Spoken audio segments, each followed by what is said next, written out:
Hey everyone, if you want to keep your projects organized, creating tasks in Asana is the best place to start. In this tutorial, I'll show you how to create tasks in Asana step by step. First, sign into your Asana account and open the project where you want to add a new task. Next, click the Add Task button or use the plus icon within your project. A new task field will appear. Now enter a clear task name so everyone understands what needs to be done.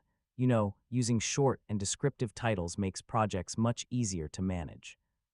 After that, open the task details and add a description if needed. You can also attach files, add comments, or include important links related to the task.